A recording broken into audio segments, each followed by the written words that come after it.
Assalamu alaikum. Welcome to another video. GI medical skill plus clinical procedure में आप सबका welcome है.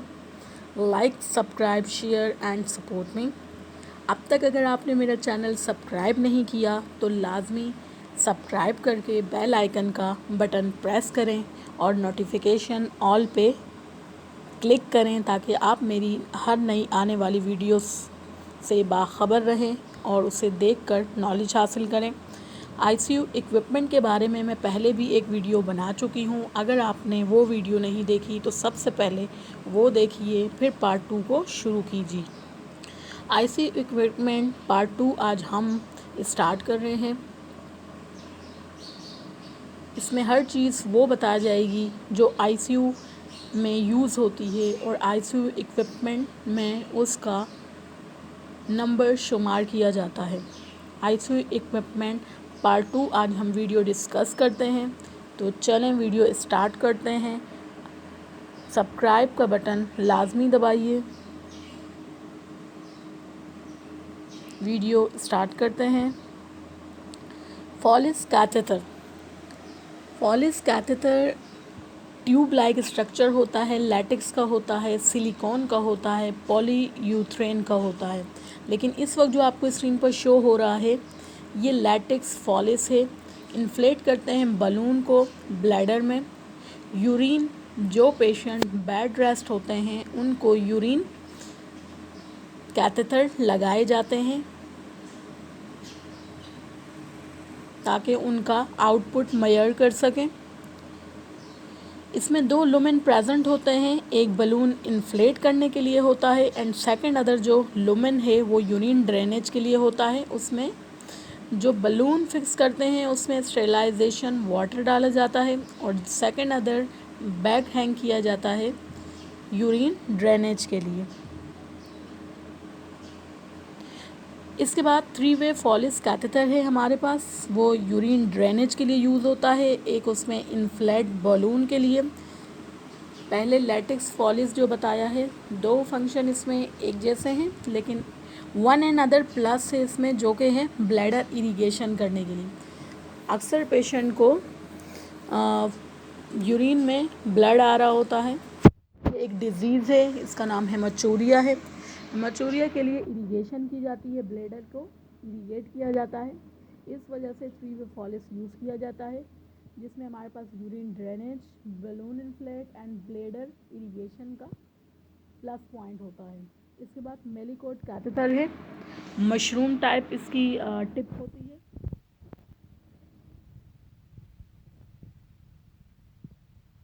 Bladder में फिक्स किया जाता है. ये उन पेशेंट को लगाया जाता है जिनको डिजीज़ होती है रेनल पेल्वे, नेफ्रोस्टोमी, ड्रेनेज, परटोटिनियस रूट की यूज़ होता है. पोस्ट रेनल ब्लेडर इंजरी वगैरह हो जाती है उसमें ये यूज़ होता है. कैथेटर की डिफरेंट टिप्स के बारे में यहाँ शो की गई है. अपोजिंग आई, काउंसिल, शेड्यूल टिप, मेलिकोड, 2 और 4 रिंग्स. 2 रिंग्स का भी होता है, 4 रिंग्स का भी होता है. इस तरह ये हेमाचूरिया के लिए एक टिप बनाई गई. ये फॉलिस की टिप्स हैं. डिफरेंट तरह के पॉलिश यूज़ किए जाते हैं लेकिन ज़्यादा यूज़ होने वाला हमारे पास डबल ल्यूमेन है और 3 ल्यूमेन है, मतलब इरिगेशन वाला और लैटेक्स वाला. एक सिलिकॉन का भी है, उसे आगे डिस्कस करते हैं.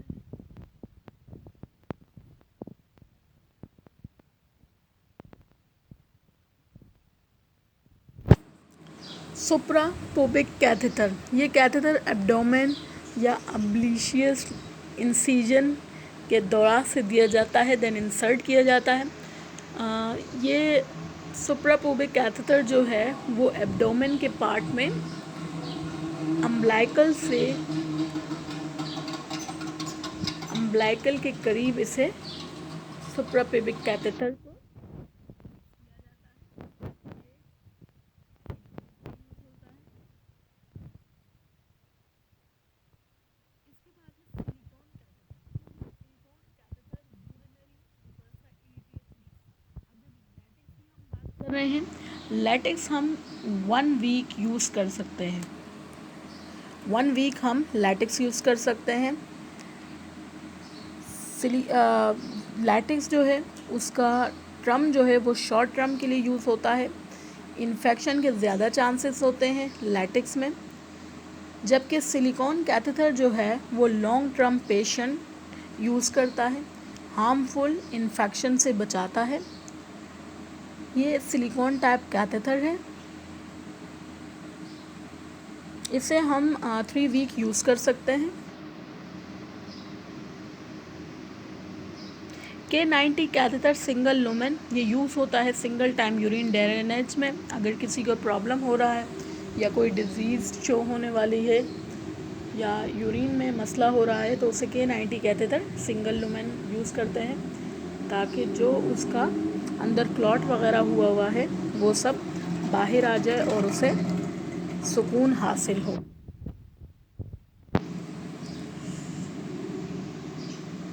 अगर आपने अब तक मेरा चैनल सब्सक्राइब नहीं किया तो लाजमी सब्सक्राइब करके बेल आइकन को प्रेस करें और सपोर्ट करें, लाइक करें वीडियो। इसके बाद आईवी सेट है हमारे पास। IV fluids different types, micro for peds के लिए, माइक्रो ड्रॉप्स पीट्स के लिए दिए जाते हैं और मैक्रो ड्रॉप्स आइडल्स के लिए दिए जाते हैं। ड्रिप फैक्टर होता है इसमें, ड्रिप पोर्ट होता है इसमें, जो कि 50 to 20 ड्रॉप्स के हिसाब से होता है। पीट्स में माइक्रो ड्रॉप्स दिए जाते हैं और एडल्ट में मैक्रो ड्रॉप्स दिए जाते हैं। एडल्ट्स में 100 ml यूज़ की जाती है सलाइन, और पीट्स के लिए चैम्बर आता है जिसकी ज़रिए माइक्रो ड्रॉप्स दिए जाते हैं। इसके बाद ब्लड ट्रांसफ्यूजन सेट है। ब्लड ट्रांसफ्यूजन प्रोडक्ट ट्रांसफ्यूज़ करता है। आईवी सेट होता है, ब्लड के बैग के साथ अटैच होता है। बस उस आईवी सेट और ब्लड ट्रांसफ्यूजन सेट में फ़र्क इतना है कि ब्लड ट्रांसफ्यूजन आईवी सेट में फ़िल्टर होता है जो कि ब्लड को फ़िल्टर करता है ताकि उसमें क्लॉट ना हो, स्मॉल से स्मॉल क्लॉट क्लम्प्स जो होते हैं वो भी ना हो। इसमें उस आईवी सेट और ब्लड ट्रांसफ्यूजन सेट में ये फ़र्क है कि इसमें फ़िल्टर लगा हुआ होता है और उसमें फ़िल्टर नहीं होता। Scalp when butterfly scalp set भी कहा जाता है। स्काल्प सेट प्राइमरी यूज़ होता है वेन पंक्चर करने के लिए। इन्फ्यूजन है, ये पीड्स में ज़्यादा यूज़ होता है, शॉर्ट टाइम पीरियड के लिए यूज़ होता है। ब्लड सैम्पलिंग के लिए भी इसे यूज़ किया जाता है। इसके बाद हमारे पास आईवी कैनोला आ जाता है। ये सब चीज़ें आईसीयू में यूज़ होने वाली हैं। इसके बाद आईवी कैनोला है हमारे पास। आईवी कैनोला जो है यूज़ होता है वेनस असिस्ट के लिए। डिफरेंट साइजेस होते हैं, 14, 16, 18, 20, 22, 24, 26। यूज़ होता है आईवी फ्लूइड में, ब्लड ट्रांसफ्यूजन में, मेडिकेशन में, पेरेंटल न्यूट्रिशन में एंड कीमोथेरेपी में। इसके बाद हमारे पास ट्रैकियोस्टॉमी ट्यूब है। ट्यूब होती है, नेक में इंसीजन किया जाता है, डायरेक्ट इंसर्ट किया जाता है। इंसीजन के ज़रिए से यूज़ होता है प्रोलॉन्ग इंट्यूबेशन। जिन पेशेंट को बहुत ज़्यादा 14 डे से अबव हो जाते हैं वेंटिलेटर पर, तो इन्फेक्शन के सांस ज़्यादा हो जाते हैं, जिसकी वजह से यहाँ नेक पर एक इंसीजन किया जाता है जिसके ज़रिए ट्रैकियोस्टॉमी ट्यूब लगाई जाती है और उससे आप वेंट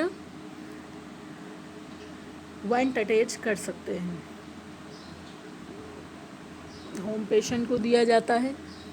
और ट्रैक कैथेटर अलग है और ट्रैकियोस्टॉमी ट्यूब अलग है। ये ट्रैकियोस्टॉमी ट्यूब है। ट्रांस कैथेटर का मैं पिछली वीडियो में बता चुकी हूँ, आप ज़रूर वो वीडियो देखिएगा। अब इसमें ये जो ट्रैकियोस्टॉमी ट्यूब है वो अपर एयरवे में फिक्स की जाती है। ऑब्स्ट्रक्शन वगैरह इससे निकाली जाती हैं सक्शन कैथेटर से। ये हमारे पास डिफरेंट साइज़ के आईवी कैनोलास हैं, ये आप देख सकते हैं।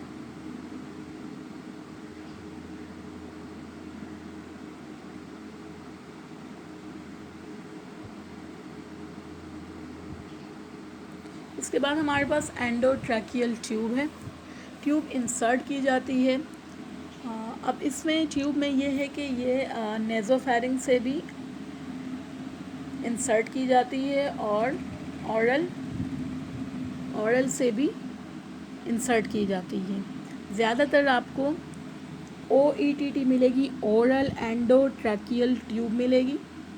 ट्यूब इंसर्ट की जाती है माउथ से, ट्रैकिया तक इंसर्ट होती है, इस्टेब्लिश करती है, मेंटेन करती है पेशेंट के एयरवे को और बचाती है एक्सपायरेशन से, प्रिवेंट करती है एक्सपायरेशन से। अगर आप एक्सपायरेशन के बारे में ज़्यादा जानना चाहते हैं तो आप ज़रूर एक मूवी का मैं आपको बता रही हूँ, वो आप लाजमी देखिएगा। आपको एक्सपायरेशन का सारा प्रोसेस, सारा सिस्टम उसमें समझ आ जाएगा। इंडियन मूवी है अंकुर अरोरा, उसमें आपको एक्सपायरेशन का सारा फंक्शन समझ आ जाएगा। एंड अदर टाइम मैं आपको बताना चाहती हूँ कि एस्पायरेशन जो होती है वो नमूनिया के चांस बढ़ाती है। पेशेंट की ईसोफेगस में से ट्रैकिया में कोई भी फूड पार्टिकल है वो चला जाए तो एस्पायरेशन के चांस ज़्यादा हो जाते हैं। जो बेड रेस्ट पेशेंट होते हैं उनमें एंडोट्रैकियल ट्यूब इसलिए फ़िक्स की जाती है। कई पेशेंट को वेंट की ज़रूरत नहीं होती, ऑक्सीजन की ज़रूरत होती है, लेकिन कोमा स्केल में अगर पेशेंट चला जाता है तो हम उसे एंडोट्रैकियल ट्यूब फिक्स करते हैं ताकि उसके एयरवे में सिर्फ ऑक्सीजन जाए और साथ में ईसोफेगस में एनजी ट्यूब या एडमिनिस्ट्रेशन करने के लिए न्यूट्रिएंट्स को हम एनजी ट्यूब फिक्स करते हैं ताकि पेशेंट एक्सपायरेशन से बचा रहे। इसके बाद लैरिंजल मास एयरवे है, इसे LMA कहा जाता है। ये मास इमरजेंसी में यूज़ होता है पेशेंट को जब एंडोट्रैकियल ट्यूब इंटूबेशन नहीं हो रही होती या एयरवे नहीं सही से नज़र आ रहा होता या कोई परेशानी महसूस होती है एनेस्थीसिया या डॉक्टर को, तो वो LMA laryngeal mask airway use करते हैं। इसके बाद हमारे पास combi tube double lumen airway tube होती है। ये रेस्पिरेटरी डिस्ट्रेस के पेशेंट को मैकेनिकल वेंटिलेशन देती है।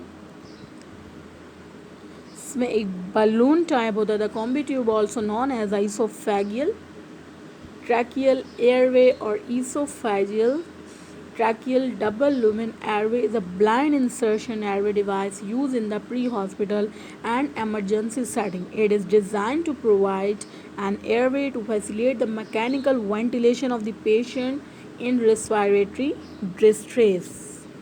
ठीक है।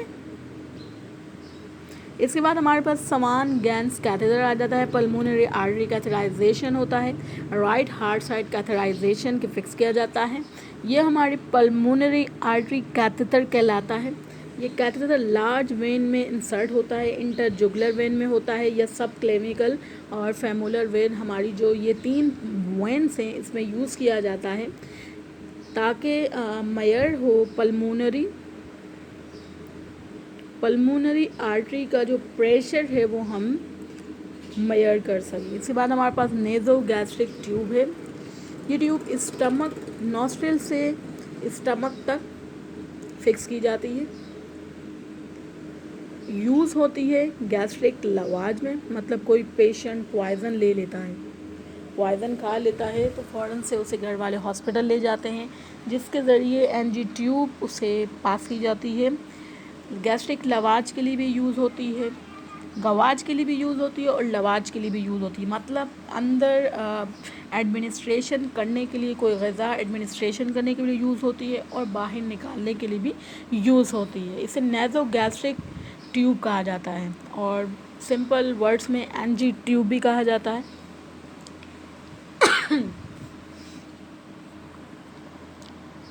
एंड ऑफ तस्वीर में आपको बिल्कुल समझ आ रहा होगा, end of naso gastric tube है। नेज़ो गैस्ट्रिक ट्यूब को ईसोफेगस से स्टमक तक फिक्स किया जाता है। इसके बाद गैस्ट्रोस्टोमी ट्यूब है। ये पैक ट्यूब कहा जाता है इसे, परकोटिनियस एंडोस्कोपिक गैस्ट्रोटोमी। अच्छा, ये फ्लेक्सिबल ट्यूब होती है, इंसर्ट की जाती है एब्डोमेन वॉल से स्टमक तक। अच्छा, पैक ट्यूब जो है वो फ्लूइड्स और मेडिकेशन डायरेक्टली पहुंचाती है। वो जैसे स्टमक, कोई फूड्स ऐसे होते हैं कोई जो हमें स्टमक तक नहीं पहुंचाने होते कई पेशेंट के। जिस जगह हमें फ़िक्स करने होते हैं हम वो पैक ट्यूब का इस्तेमाल करते हैं ताकि पेशेंट को वो डायरेक्ट उस पार्ट्स में जाकर मिले। जैसे काफ़ी पेशेंट हमारे पास पैंक्रियाटाइटिस आते हैं, अब उनको पैक ट्यूब यूज़ होती है कि उनके डायरेक्ट पैंक्रियाटिक एरिया में फूड पार्टिकल जाए, स्टमक से होकर ना जाए। ये आपको पिक्स में नज़र आ रहा होगा, एक छोटा सा बच्चा जिसकी स्किन है वहाँ से बलून टाइप अंदर को परकोटेनियस ट्यूब ऐसे फिक्स की जाती है, ठीक है। क्रॉस सेक्शन किया जाता है इसमें।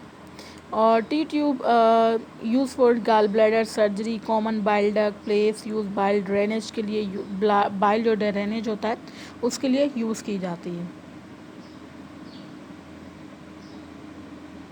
प्लेस की जाती है बाइल ड्रेनेज में। आपको पिक्स में नज़र आ रहा होगा, गॉल ब्लैडर के दौरान से इसे यूज़ किया जाता है। ये टबुलर डिवाइस है शेप टी से, तभी इसका नाम टी ट्यूब रखा गया। स्किन से कैविटी या कोई ज़ख़म वगैरह हो गया हो उसमें यूज़ होती है ताकि उसकी सीक्रीशन वगैरह सब बाहर आती रहे, ठीक है। इसके बाद हमारे पास संगस्टैकिन ब्लैक मोर ट्यूब है। ये 3 वे कैथेटर, 3 बलून और 2 बलून ईसोफेगस स्टमक इन्फ्लेट किया जाता है बलून में, वेरिसियल विज़रल ब्लीडिंग। ये आपको पिक्स में नज़र आ रहा होगा। 3 लिमन्स है हमारे पास, इसमें हमारे पास ईसोफेजियल बलून है, गैस्ट्रिक एस्पायरेशन है, मतलब एस्पायरेट वगैरह बाहर निकालने के लिए, गैस्ट्रिक बलून इन्फ्लेशन है हमारे पास। ये बलून अंदर आपको स्टमक में इन्फ्लेट हुआ नज़र आ रहा है। अच्छा, इसके बाद पिक्टाइल ड्रेनेज कैथेटर होता है। ये body strict aseptic technique insert किया जाता है। अच्छा, ट्यूब पिक्टल जो है वो यूज़ होती है organ cavity, unwanted body fluid जो पस वगैरह अंदर इंसर्ट हुई होती है वो पिक्टल के ज़रिए हमारे पास ड्रेनेज कैथेटर के ज़रिए से बाहर आ जाता है।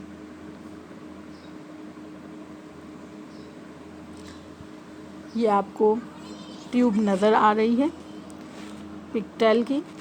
इसके बाद हमारे पास सक्शन कैथेटर है। सक्शन कैथेटर यूज़ होता है body secretion, mucus and saliva remove करने के लिए। इंशाल्लाह सक्शन कैथेटर की वीडियो मैं जल्द अपलोड करूँगी, पूरा प्रोसीजर, साइज़ वगैरह सब अपलोड किया जाएगा इंशाल्लाह। इसके बाद हमारे पास फ्लैटस ट्यूब आती है। फ्लैटस ट्यूब जो है वो हमें रिमूव करती है फ्लैटुलेंस, मतलब गैस टाइप अगर बॉडी में ज़्यादा हो जाए। ये आपको एक्सरे पिक्चर में नज़र आ रहा होगा गैस ट्रैप, इसी में एक फ्लैटस ट्यूब या रेक्टल ट्यूब यूज़ की जाती है रिमूव करने के लिए फ्लैटुलेंस को, ठीक है। इसके बाद हमारे पास मुकस एक्सट्रैक्टर आता है, यूज़ होता है सक्शन मशीन के ज़रिए से, माउथ से